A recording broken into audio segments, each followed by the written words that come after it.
you know, if I'm just looking at my hands, like I can pulse in to like pull energetically in to my hand, and then pulse out to go energetically out from the hand, and the same with the feet, blah, blah, blah.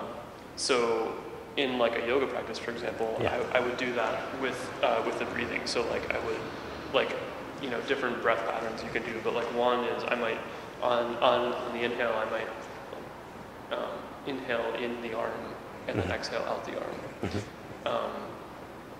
So I guess the question is, like, in terms of that stuff, is there any of that going on in Tai Chi, or is the breathing not really tied to the energy flows specifically? It's the same. I mean, what I always love about it is that everybody was working with the same body and trying to figure out how to activate it.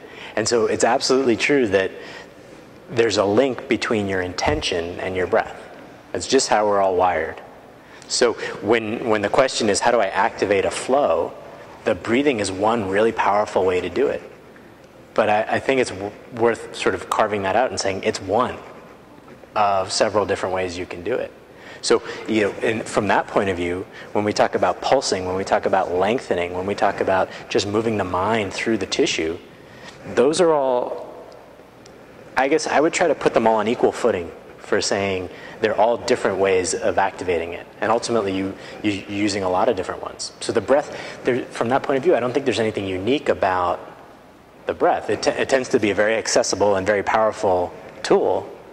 But if you sort of get at why you're trying to do it and what you're trying to move. I mean, I've heard Bruce even talk about, you know, he says stuff offhanded all the time that's like, you just so, yeah. And then you think about what he just said, and it's totally ridiculous. That he said something once where he said how did he put it? I'm not really thinking about the energy flows anymore. I'm kind of feeling it from the place where energy comes from.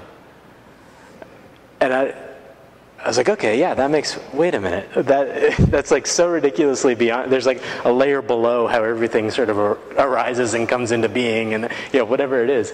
So I sort of question even the stuff that I take as fundamental and foundational now. This causes that. It sounds like what I hear from people further down the line, it sounds like some of that changes too. So I would just say the breath is a really powerful way to activate a lot of these flows, but it isn't the flows. Sure. And and there are other things that you can use to activate. So again, just to circle back on it, I would say that it's a different approach in that sense. And when you're really trying to get the movement of air in and out of your nose is incidental to the way that you're opening up the body when you're working with the breath in Tai Chi. That's what I would say. It's think about the way the muscles attach to the ribs, the diaphragm, even just what it feels like for the throat to relax and to allow air to pass in and out. That shouldn't be any different than moving your foot when it comes to what it is to sort of work with the physical body. Yeah. It's a fascinating question, and the thing I'm trying to avoid here in this whole conversation is the fact that all kinds of other stuff is interwoven with the breath. So we have a lot of emotional responses tied to the breathing, and as your breathing wanders, your thoughts wander, and all this other stuff is tied up in it. But if you bring it back to the physicality of it, I think that's the most successful way to do it in Tai Chi.